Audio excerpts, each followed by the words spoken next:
Hello and welcome to another brand new episode of Extra Time for In Scout Network, presented by me, Baker Lilivic, and I'm very excited for this one today because we've got Charlie Austin joining us on the podcast. And Charlie, you're somebody from my era of the game who I've seen play a lot, so I'm really excited to have this chat with you today. So how are you doing? I'm all good, thank you, mate. I'm all good. Enjoying my time at the moment. I'm enjoying my time away from the full-time game. It's still very busy though, which we'll come to later with various punditry appearances and playing in non-league too, which I'm Yeah, excited to talk to you about as well. Great to hear you well, and yeah, once again, thanks so much for joining us. no And problem. on this podcast, we always start in the same place with each guest. It's kind of like covering the love for the game where it first began for our guests. So it'll be the same with you, Charlie. Where did you kind of first realise that football was your thing when you were younger? Oh, no, I kind of just fell into it. I think when growing up, it was football was what everyone done, all the boys done, and it was just something that I kind of played constantly all the time, whether it was in the back garden or I think it was about three or four. I think I had a sponge yellow ball I used to kick around years ago in a Liverpool kit sponsored by Candy all them years ago. I mean, Nan had a photo of me by her bedside of it. I always look at it. Like when I used to go there and see it when she was around. And that was it. Like my memories then from that age, really. I started playing like real young in the garden, but just kicking the ball around. So you say, kind of just happened for you really, and it was kind of because it is like a lot of young boys they do just get into football suddenly really because it's what their mates are into as well. But So it it was kind just the thing. yeah Like, there's no point. Like you got to remember now. You think when I grew up in the '90s, it was just that we didn't have technologies, didn't have what we're doing now. Do you know what I mean? The kids, yeah. we didn't have PlayStation. I think my first electronic was a Sega Mega Drive. I think. Do you know what I mean? Like we didn't have all this kind. Do you know? So it was all about outside, and the boys just played football.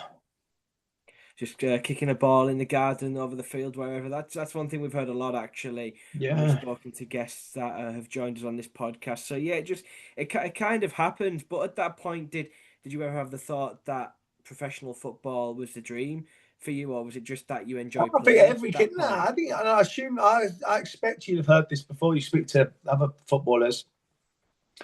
Every kid's dream every boy's dream at that age, going through that period of time, is to become a professional footballer. You go and see grassroots level now, and you see all these kids that are under sevens, under eights, 90% plus want to be a footballer. All the kids like in the academies want to be a footballer. That's just the dream, isn't it? And just unfortunately, as you get older, the realization of it is the percentage to make it is minute, really. But everyone has a dream at one stage, and mine was obviously to be a footballer. Yeah, you're right. It is always in people's minds, isn't it? And it comes to that point where some people realize that they probably can't do it, which we have heard a lot of on this podcast. But for you, Charlie, you were more fortunate. You obviously enjoyed a very successful career, which I'm sure we'll cover soon. But how did it kind of, develop from loving the game, playing at grassroots level, to actually getting in and playing for academies and clubs at youth level? I started playing. I played for a team called Wycombe Wanderers. I think it was under eights. When I first started playing, that's when we under eights. You playing 11 aside, mate. None of this five aside, three aside stuff. It was straight in full wallop 11 aside, right? And then I joined Hungerford at under nines. I played. I was okay at that age. I was good at under nines, and we played a trial game against Reading, and three of us got asked to go like on a 6 week trial, and I was fortunate enough to that they'd take me on from there, and I was at Reading from the age of 9 until when they get released, just into the start of the under 15 season. That's one thing I want to talk to you about, actually, your time at Reading, because you were there at youth level, like you've just mentioned, and you did get released from Reading, and that's something we've covered quite heavily in this podcast. The acceptance of being rejected from somewhere, because ultimately people give so much and think so much of being a professional footballer. Luckily, after a few years in non-league, you obviously got back into it with Swindon, but at that point in your mind, Charlie, how were you feeling when you were released from Reading and had to And I jump kind of down knew. into the kind of knew that under 12s, you kind of got a 2 year deal or a 4 year deal. And I signed a 2 year to take me to under 14s. Halfway through my under 13s, they give me a 2 year extension. Another 2 years, I was going through a real good time at under 13s. And when it got to like 14s, not so much, I kind of slowed down a little bit, but not, I slowed down. Everyone went for a growth spurt and got real big. And I didn't, I just stayed as a scrawny 13-year-old, 13, 14-year-old. And it wasn't until I come back from the summer going into the under 15s. And you know, as much as I got released, I wasn't enjoying it. I wasn't enjoying it. I was going Monday, Thursdays, playing on a Sunday. Like, it was amazing, training at Reading, playing at all these amazing training grounds, etc. But I just wasn't enjoying it. I just remember saying to my dad, "Look, I don't want to do it anymore. I want to stop." So it was kind of like 50-50 both. But if I look at it now, I'd have never signed uh, schoolboy films. What is it? The YTS or whatever it is. I would have never been offered one of them anyway. So it was more, I kind of realised that before. And I think I come out of football academy set up in year 10 and then just went and played for AFC Newbury under 15s and just back playing grassroots football.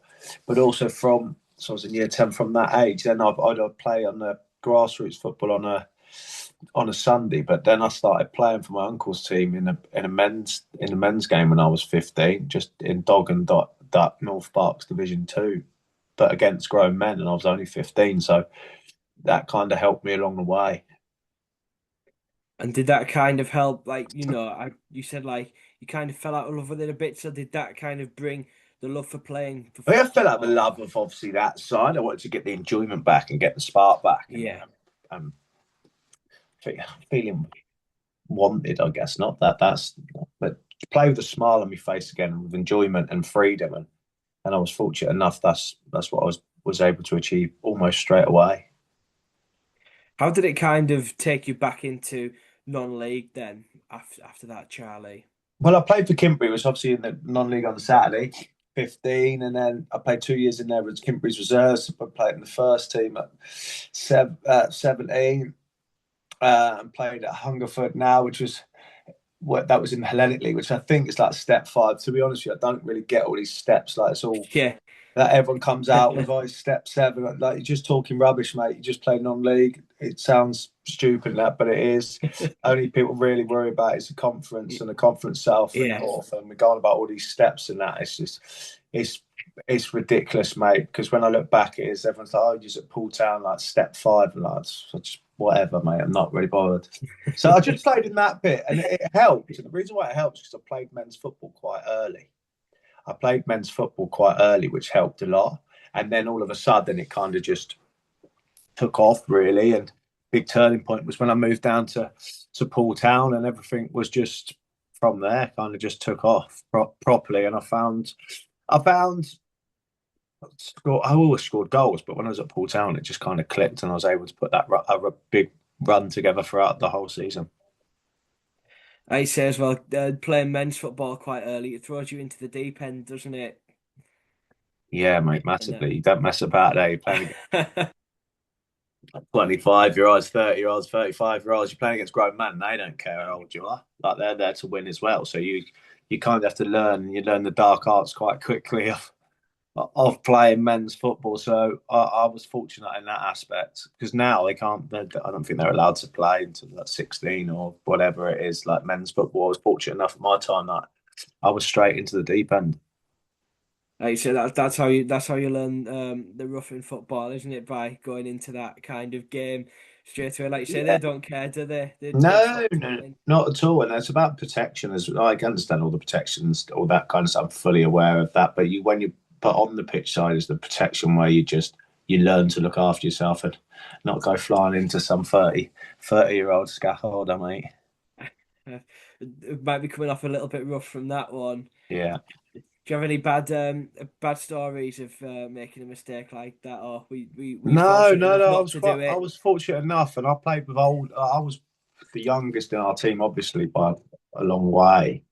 So we had to work with that.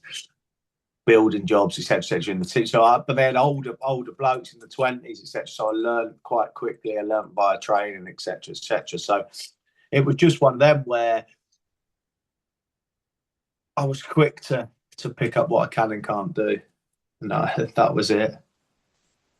And like you say, it does help massively in the long run, and you got back on track. Like you say, you played at various different non-league clubs. Then at Poole Town, where you say it kind of found its rhythm again, and then from that point, you ended up going back into the Football League with Swindon Town.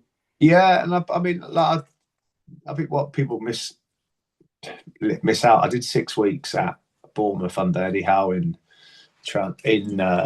before I signed for Swindon, and I did a full pre-season there with a professional pre-season, whatever you want to call it. And they wanted to sign me but couldn't because of the transfer embargo. And then I went to Swindon for the week's trial, and obviously I was fit. I was as fit as them because I'd just basically done the equivalent of what they'd done in pre-season, and just went in and kind of just took it duck to water really. And and ultimately, man, I didn't really care because I always was thinking if it don't work, I'll just go back on the building site. So I had everything to gain and nothing to lose, and that was kind of all. I kind of took that everything to gain and nothing to lose all the way through my career. I think that's kind of a good mindset to have, actually. That obviously you would be, but not too disappointed if it didn't go too well. So you always kind of had that as a fallback option. Yeah, because I always thought that if it don't work out, I'll move from Poole Town and go and play for someone in higher in non-league and earn a few quid that way. Like that was always my thing. Dream was obviously, and that was getting more and more, I guess, more realistic because I was getting older. I was getting these opportunities to go and train at other clubs.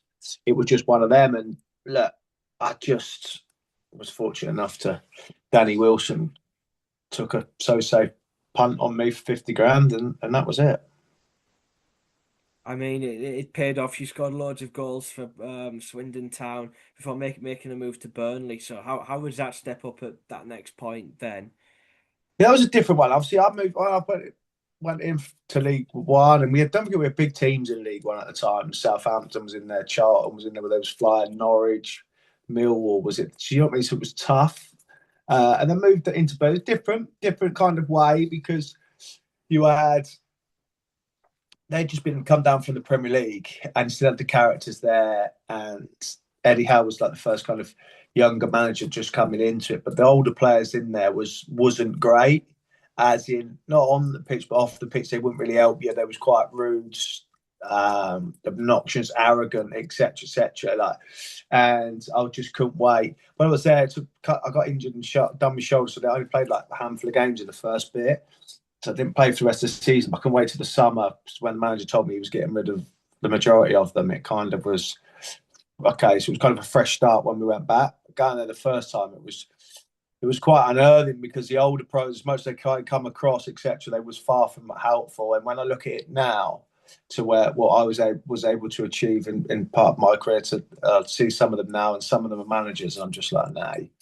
If people could see the real kind of way you are, but everyone changes and everyone's different. Mm. But at the time when I went in there at 2021, I think it was when I signed at Burnley, it was quite an eye opener because I was still very young, very raw in the game at that time.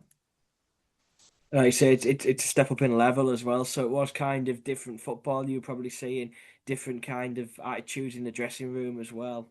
Yeah, and that's the thing. It's all the process, isn't it? All the process, and the different talent, different qualities of different players, etc., etc. But one thing that never really left me, which I was very fortunate about, was I was able to do the hardest thing in football, and that's to put that size 5 in the back of the net. Yeah, that's that's the most important thing ultimately, isn't it? Yeah, I don't like as much people say about stats, this, that, and the other. The only stat that matters is that one up in the top left-hand corner, mate. Yeah, And that's it.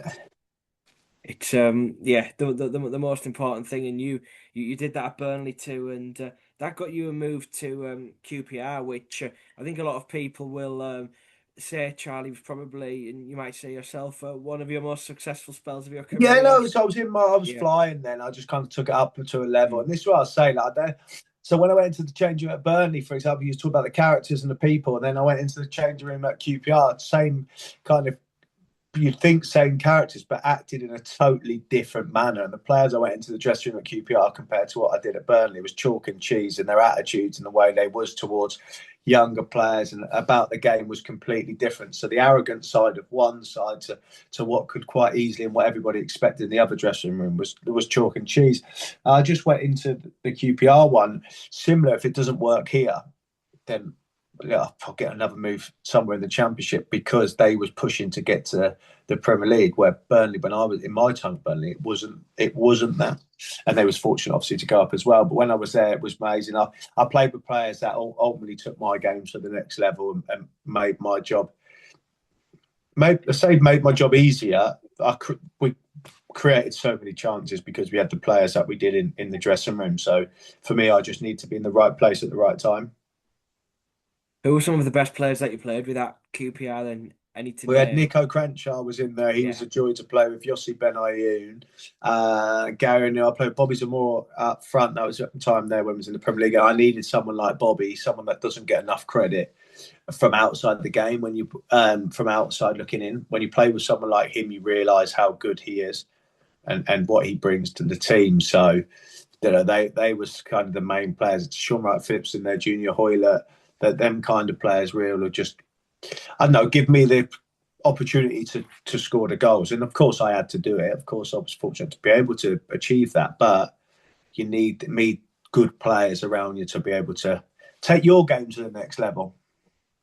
That's it. It's a team game ultimately, isn't it? And that benefits massively when you have so many good pros around you at the same time.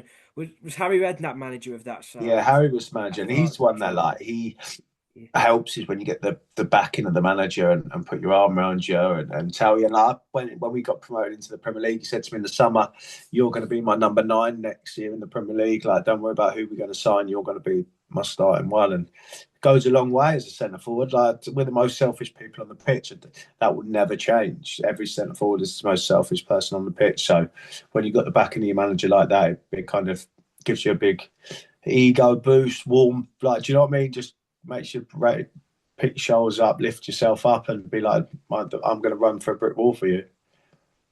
I can imagine him being like that because he's just got that kind of personality, and you can just see that in him. What is he like as a gaffer? You know, a bit behind the scenes. Any stories that stand out with Harry? No, Because not you, really. He's just what everyone expects, really, and yeah, everyone says. He's just, for me, on a personal note, he gave me so much confidence when I was playing and just almost allowed me to play freely because he knew he had what team he got together. And when I was playing, if they was going to be able to beat me, then I'll be able to do the business. And I was. And then come the Premier League, it was more, it was a not a shock. It was a shock to me, I guess, shock to everyone how well I kind of took to the Premier League in my mm, time and to score the goals. But it was, what can you say? Centre forward scoring, so he's doing his job. I've given him the confidence. It was just, I don't know, he made me play with so much freedom and confidence, and that's so important as a footballer. When you can play with freedom, that helps.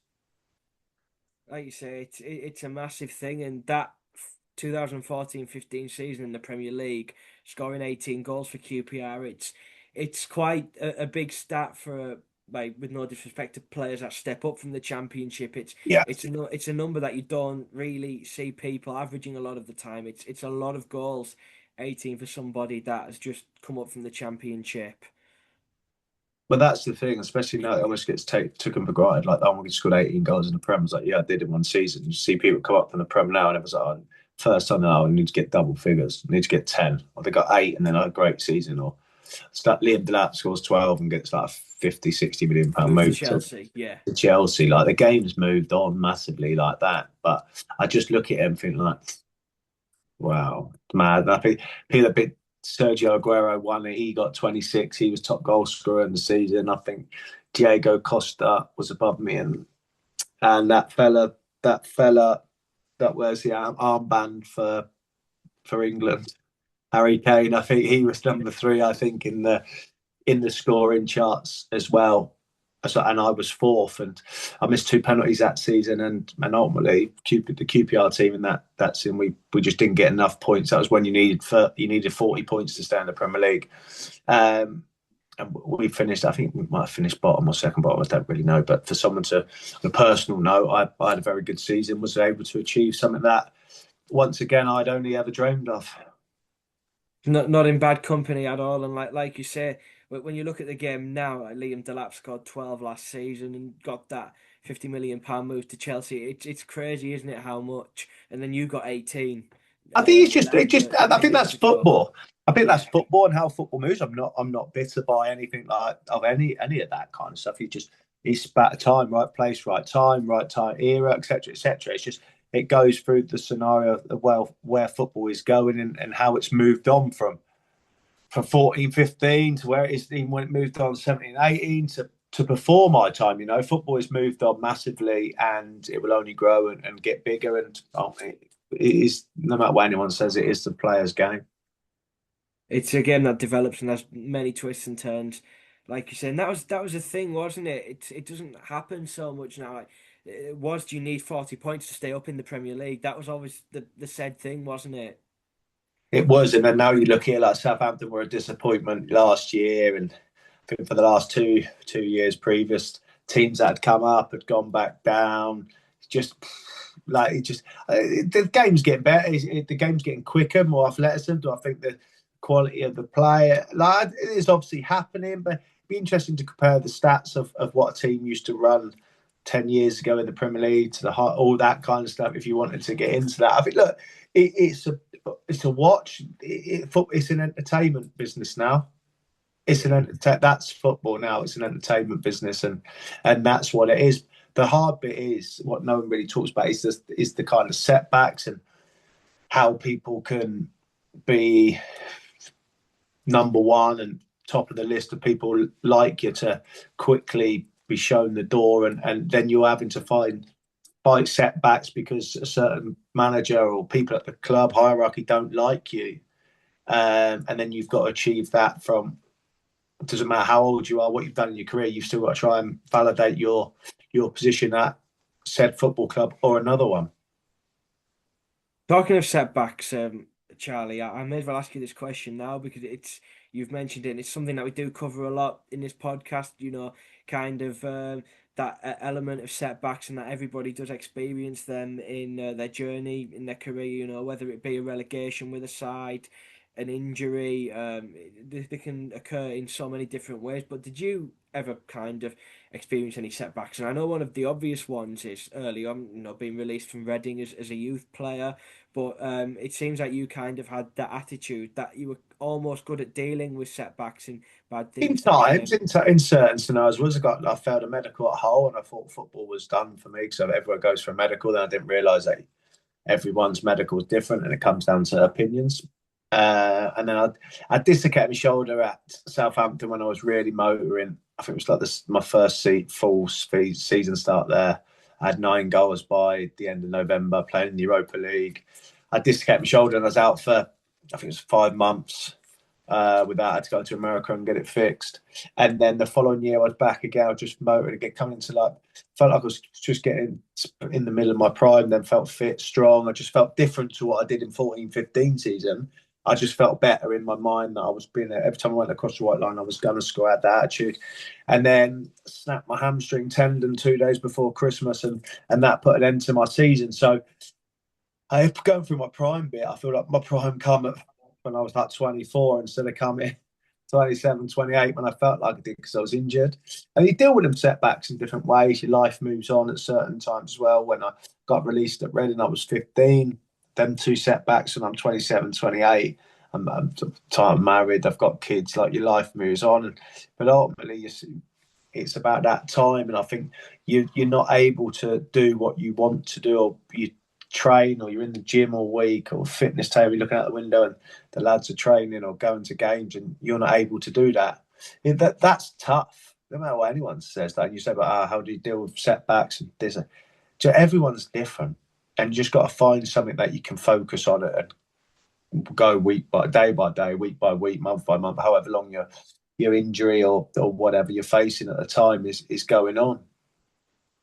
Like you say, everybody does handle them differently, and they will occur in everybody's journey, and that's just something we like to cover in this podcast to show that everybody has a different journey within the game. But if we go back to you at QPR, Charlie, scoring 18 goals in the Premier League that season, QPR relegated. So when you moved to Southampton, was it that kind of thought? Obviously, you enjoyed a really successful spell at QPR, but was it thinking, I've shown what I can do at this level. I don't really want Through the to summer it leave was. that. Through the summer it Mm, was. I thought I was moving. yeah, I got married in the summer. I thought everything was going to happen. Like in the time it was all going to snowball. I wanted to sign for Newcastle, and Newcastle was interested in me, and it was close. That was going to happen, but it never materialised in the end. Um, so that was that. In the summer, I thought, now I want to be back in the Premier League. I started again. The Championship started scoring, and then there was turnover of managers. Harry had obviously left the back end, about halfway through yeah. the Premier League. Chris Ramsey come in, then Jimmy Floyd Hasselbaink, and then it was just an ego thingy between people in there. The club knew I wasn't going to sign a new deal. It was then become awkward situation, and I was ready to go. Then I scored two on the TV against Brighton, and I think 2 days later I tweaked my hamstring again, and I just thought I'm not playing.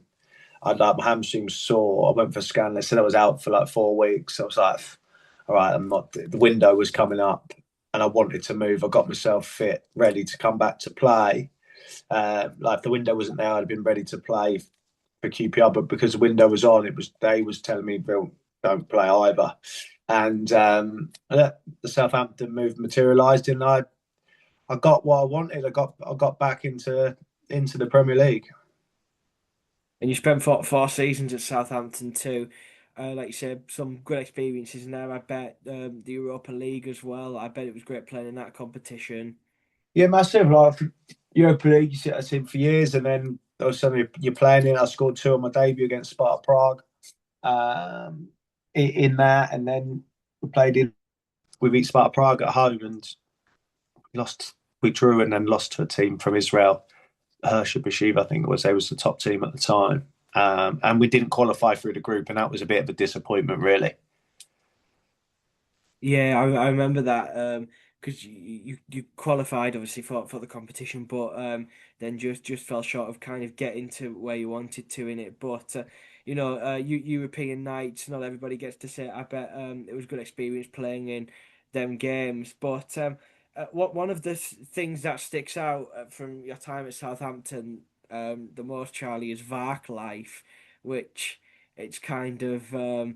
Which has kind of become an internet sensation. You did that interview, and I think you must have been one of the first of many professional people in the game to actually call out VAR for making a bad decision. So, and we'll stick this clip in now. Hey, they said it's offside. Hit mine. I didn't. I hit it twice. Hit me. Bob that. That's why Dan Foster. The best league in the world, the most watched league in the world. Give them all the help they need, because clearly they cost us 2 points a day. It's a joke. Put that to bed. This week worked hard. Come here to get 3 points. We deserve 3 points today. We've been let down by the officials. That's why we didn't get 3 points. So tell me a little bit about that, and it's become a sensation with people putting Park Life by Blur over that interview of you post match after suffering a bad decision to VAR. I mean, it was just more along the lines of frustration. We wasn't going well in the league at the time. I hadn't scored for a couple of games. Goal got disallowed. And then you need to remember, football is an entertainment business. As you come off the pitch, you don't really have time to go in the dressing room. They're catching you for media duties, etc., etc. And I was obviously still Yeah. hot and still fuming after the game, and just kind of took off. Really, I didn't just go into the interview thinking I was going to say what I did. It just took me in that way, and that's it. Like, this just happens. Like sometimes I see it and I'm like, oh my God. And other times I'm like, well, I didn't say anything wrong. And that's why the FA didn't do nothing. That's why the FA didn't say anything. Fine me, you have to make a statement because I didn't. I just said these guys need help. And they do, and that's it. But I'm a big advocate for VAR. If I'm brutally honest with you, it helps our game. It's the only thing that doesn't help is how long it takes to get to that decision. Yeah. I just wish the man in the middle would be strong enough to stick by his decisions at times, because unfortunately at the moment we all know the moment he goes to the screen he's going to change his mind and change his decision, which is not ideal. And I feel like the referee in the Chelsea Fulham game early on in the season when the young lad scored and then they brought it back because Sose stood on his Chalobah's ankle. I mean, it's a bit of realisation, a bit of common sense. It's the most stupid thing ever. But I felt like that would have been a big point for referees and VAR if the ref stuck by his decision. But again, we're having this conversation because it felt like he crumbled to the VAR above. Like I say, it's that middle man, isn't it? Because that decision was a pretty crazy one because he couldn't possibly have put his leg anywhere else when he turned to take the shot or when That's he what I turned to mean. It's the pass. common sense. I Yeah, don't get it. He's tried to turn. He's done a turn. He's put his foot on the floor. He hasn't meant to make a so-say foul. Yeah, it's not. Sometimes the common sense law is sometimes you do have to question it and just think, has any of these played football before? That's the biggest thing. If you've ever played football before. yeah, and it's like you say overriding the ref. It's just a bit confusing at the moment. I agree with you. I think where it does take play and gives a good decision the right way, it's a big thing. But it's just it needs to be more consistent. I think that's a Yeah. big thing for it. But yeah, you were one of the first people to kind of call it out. I think, and I think you went into the interview and then I think you said before, didn't you just get quicker and pick up more pace? Yeah, I just picked up pace when I was going, but like I said, I didn't have no to go in there. What I was saying, I was just having the conversation, and then I don't know. I just picked up pace. It took us where it did, mate. It took us where I did. Where that was the point where I was just almost like it was a point of no return there. A little bit. It reminded me a little bit of a Del Boy moment in from Only Fools and Horses, kind of that kind of passionate rant. But no, it's become a popular moment, and I'm sure it still pops up for you occasionally everywhere. But tell me a little bit about coming towards the end of your time at Southampton. You went back to QPR. Well, you went on loan to West Brom first. Actually, and then ended up moving back to QPR, off to Australia too. So how did the final few years of your career kind of pan out for you, Charlie?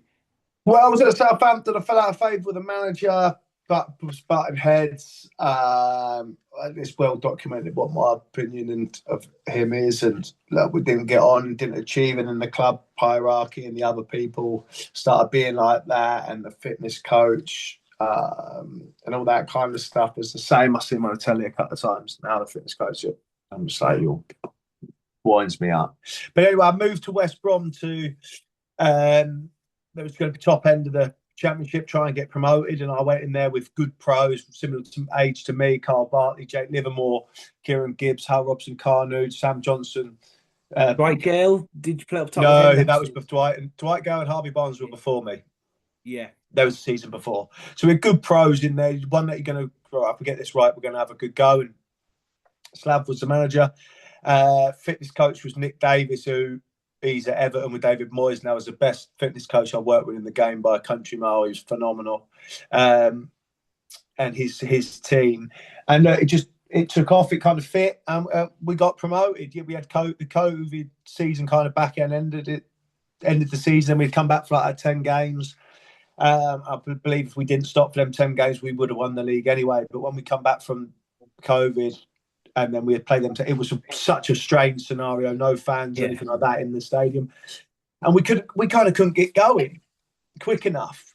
I nearly threw it away. Leeds ended up walking it in the end, and Brentford stumbled against Barnsley the last day of the season where they got beat. Barnsley stayed up, and we fell over the line in the end, but achieved what we wanted to do and what we set out to at the start of the season. So that was that one. Got back to the Premier League, played a few games, fell out of favour, and Stan Billick's got the sack, and Sam Allardyce come in, and I just knew, and it wasn't really for me. And so I was at Birmingham to where I live now. London was the commuting and all that was doing me in. So QPR come, and they was in a dire situation at the time.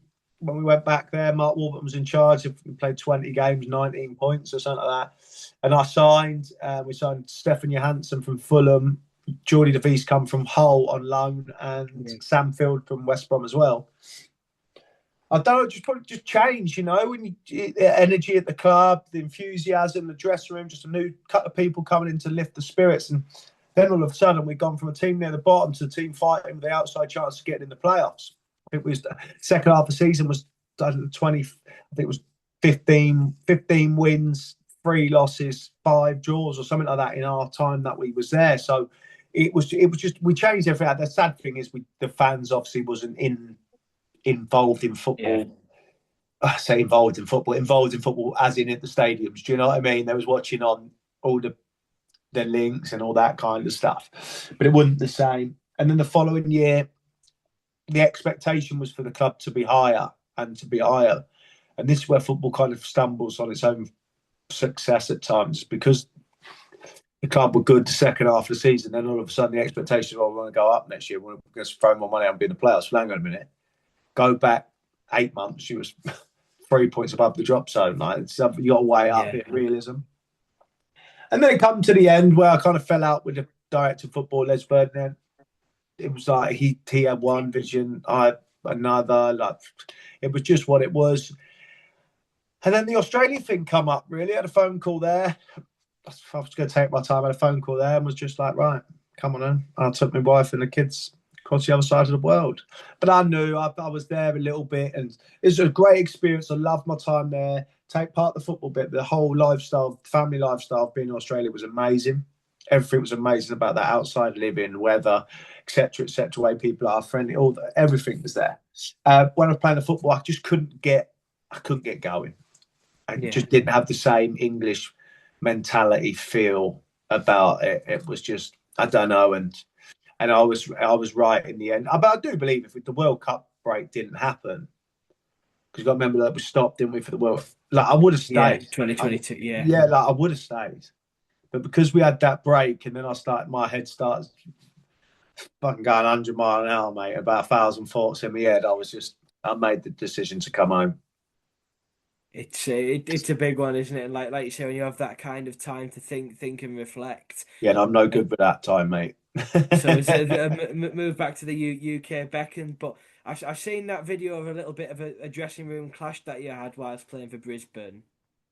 Yeah, I mean, look, they tried to promote the game, right? Over there, they filmed certain players, like the days and the weeks and the players. And look, we played Melbourne City, and I would have went mad if it was here. We played here, but played Melbourne City, was up front. We got the run around 2-0 down at half time. I think I touched it 3 or 4 times in the first half.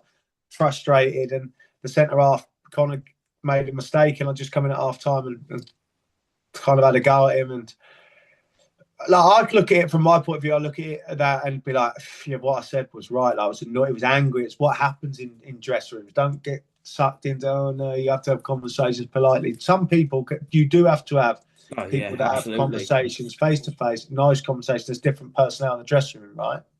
But some people, and like I said, I deal with being shouted at. That's part and parcel of, well, I grew up in my time with being football, being told, and then my attitude was always like, yes, sound, I'll show you.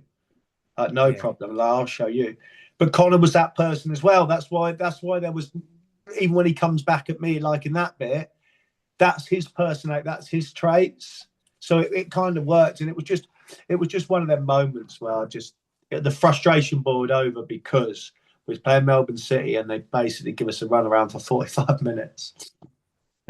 Yes, a bit of a tough one, but like you said, it's football, it happens. And I'm sure it's not the only time, but I bet it was a good experience, like you say, when you get to see the lifestyle out there, what goes on in that country and everything, and for your family too. But the UK was the return option for you, and to spend a bit of time at Swindon Town straight after. Yeah, I come back to Swindon. By the time I'd come back, like, football for me was... It was there. I was playing League Two at the time. I'd never played in League Two, respectively. Like, I played Swindon when I was in League One, went to League Two, and just, I don't know, I come back and scored some goals, got my 50th goal at my time at Swindon, had a good fun and enjoyed it. It ticked the boxes, got me to like a nice end to where I needed to be. But football had moved on, and in my head, I'd moved on from the professional game, if I'm honest. I bet that time comes as a professional, and it leads me on quite well now, actually, Chalie, because it kind of goes full circle, I guess, because we're back to non-league. You're at Basingstoke Town now, and one thing I wanted to talk about with non-league is myself and Jamie, who co-founds in Scout. We follow Mask United. I'm involved with them on a media level, and non-league, it's a great level. I agree with you. The step thing is confusing. You don't know what steps what. It's just non-league. That's Like, just respect. Like, I get it. Promotion, relegation. Like, I'm fully with it. But There's the Conference South and the Conference North. Anything below that, Non-league. everything below that is non-league, right? Like that's it. Like It's that. like But in due respect, anything below the Conference South and North, non-league. it is non-league. It's like people have said to me before, what's Stephen Mask United? I said, I don't know, mate. It's just non-league. It's just non-league, Yeah. mate. I don't know, non-league, but It's get rid of the steps, but yeah, you are back at Basingstoke Town now in non-league. yeah. We won't cover which step, but Step 3, I think. So yeah, I think that's always the answer, isn't it? yeah, I think. So, what's it like being back in non-league now, Charlie? When you No, it's kind of came enjoyable. full It's circle? enjoyable. It's enjoyable back playing. It's just, my mindset and the way I view the game now is just completely different. I play for fun and the enjoyment side of it, and still have a dip the toe in the game, like in that side to be able to play. I make me laugh, not for our players, but sometimes you go and play teams and like you listen to the way they talk at sometimes, and I'm just like, mate, you're a crap, shut up. Like, yeah, you'd be a million miles. But football is one of them where it's so easy to get sucked in, right? It's so easy to get sucked into everything. But I enjoy it. I think one of the big eye openers for me, it still was when I was at Poole Town. Like, they had good support there, but how well a lot of non-league clubs are supported locally by their local people who live there, but also the community, the kind of rally together and the volunteers, etc. I think that's one thing that's opened my eyes to a lot of non-league things, and you see it. And a lot of people do say if you didn't have the volunteers, etc., your clubs wouldn't work. And we've played a few now, and I've played in this league now for 2 years, and I was at Tottenham last year, and it was just similar there. If you don't have someone that puts a few quid in, etc., that also helps the club. But ultimately, if you don't have all them volunteers that come on match days, etc., the club don't really exist, does it? Yeah, then I was having that conversation with somebody last night, actually, that came on this podcast. It's one of the most refreshing things about non-league is to see how much it means to the supporters, the volunteers that run the club. It's a massive community game, and I think that's always a really nice thing to see in non-league, because the clubs wouldn't be what they are without the But people that back the game. football is, don't matter how you look at it, non-league and the professional game. But we talk about non-league more so because you can't argue with it. It's the people's game. Yeah. Ain't it? It is, yeah. Like, it is non-league. I know we can say that about the professional game, and the counter argument says, yeah, but TV money and money from abroad and owners, etc. But no one can say that about non-league. Like, it is the people's game, ain't it? Do you know what I mean? That's where it is. People say it's real football, don't they, in non-league? Yeah. Oh, tell me about it. You say, yeah, with that. I bet you've seen kind of both ends with both ends, top level. both ends. But that's part and parcel of football, and there is both ends. It's not all carpet pitches and stadiums, etc. No chance. There's places where you're getting changed in porta cabins, and that's football. And you grow up, and listen, when you're a young English lad and you're here and you're playing in a big rec somewhere, like, it's what you dreamed of doing in the big stadiums. But reality is that percentage is so small, and it's not. Listen, it does happen. Of course it does. But the percentage is getting smaller. But the non-league football here is getting bigger and better. Yeah, it's a growing game, the non-league. I think as well, which is great. And I bet for you now, it's really fun to like do that as well as you finish within the professional game. And I don't know about you, but we did this coverage of a Mask United Legends versus Leeds United Legends match a few months back. We were speaking with Ross McCormack, and he said that I don't particularly miss football. If anything, I miss the camaraderie.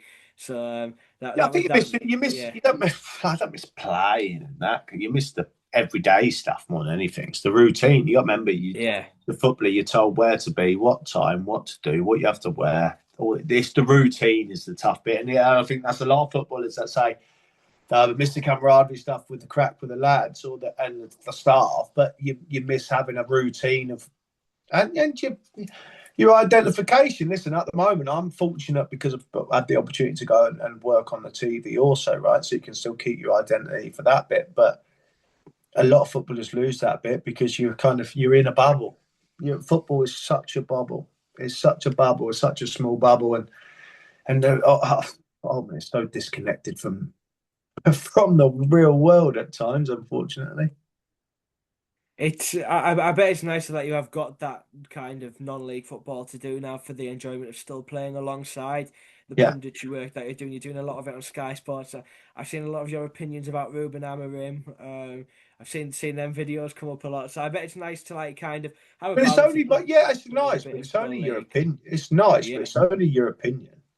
yeah, Like everywhere. it's Yeah, only your opinion. It don't matter what's what. Like if you back it up with facts and that's what you're saying on the thing. However, if you went on social media after what you put, and you might as well have you said something horrific about someone's family or something like that. yeah, The amount of people yeah, that go on, it summed it up. I was on yesterday, and I was talking to a Man United fan, and I was saying he was at the game, Sunderland game, and he was saying at the stadium, it was like real good atmosphere, 1-2, everyone behind the manager, the players, everyone was buzzing. And I was saying, well, does people want the manager in? He's like, do you know what, in the stadium, about 80% still want him in. He said, but then you go on social media and it's completely different. Exactly, that's the difference, and that's the situation that we face now. Is that social media? Everyone's got an opinion, so everyone's got an opinion, that's absolutely fine. But then everyone's got an opinion that thinks they're superstar footballers and all that kind of stuff. When normally 9 out of 10 they didn't play, or they was dog and duck playing yeah. at the park. Like that is a scenario. But that's why it always comes back to it's the people's game. Everyone's got a valid point. Everyone's got a valid opinion. It's what it is. Everybody's got the right to make an opinion in a game. Exactly. Yeah. So that's what it means. Everyone's got a right to make an opinion and have it. And it goes back to, because football is the people's game. It is the people's game, and that's why we talk. That's why it's the biggest thing that's talked about, right? And it brings that. Not only is it the biggest thing talked about, it brings so many people together, don't it? Yeah, and it would be boring if if people weren't allowed an opinion and everybody thought the same. Oh, it'd be shy, wouldn't it? Yeah, It'd it'd be be crap. shy, wouldn't it? It would be, wouldn't it? It would be, mate. Imagine every a kind of media outlet, every club disabled comments on social media. I mean, what's the point? Yeah. But then that's what I mean. If like when that happens, right? When that happens, I mean, it hasn't with football. When that happens, the disconnect between the badge and the club and the people it's ridiculous at times. Absolutely, but I bet it's something you enjoy. You know, the punditry work, keeping yourself in with the game on a big platform like Sky. Yeah, as well. It keeps you fortunate for Sky to give me that opportunity to go on there and talk on the show, which I'm pleased to do, and I enjoy it. Like I say, I only give my opinion on how I see the game. It's no different, right? Like all the pundits that are on there have opinions, but yeah, there's some are similar, some are not, but they're different parts to it. They could both have the same opinion, but come at a different angle, right? It's the same as anybody. To put 3 people watching a game of football and then tell them, write down what you thought happened in the first half, and you'd get different answers. It's like you would. Yeah. It's one of them things, but I'm sure we'll see you on there more on Sky. And I look Fingers crossed, buddy. Fingers crossed, mate. From you, Charlie. But no, it's been an absolute pleasure. Top man, mate. mate. Thanks so much for joining us. And no worries, bud. Top man. Thank you very much. Okay, mate. We always wrap up with this question, and it's if you could give yourself a piece of advice to your teenage self, knowing what you know now, what you didn't know back then, what would it be? Oh, good question. Well, listen, I lived the dream, right? I lived the dream. I was very fortunate to live the dream. I look back and I was able to achieve things. I played in the Premier League. What advice would I give? Keep the closest knit group to you as possible, and because of your success, don't allow people to touch on to you. I think that's a wise piece of advice. Thanks for sharing that, Charlie, and thanks so much for joining us on the podcast again. No worries, mate. Top man.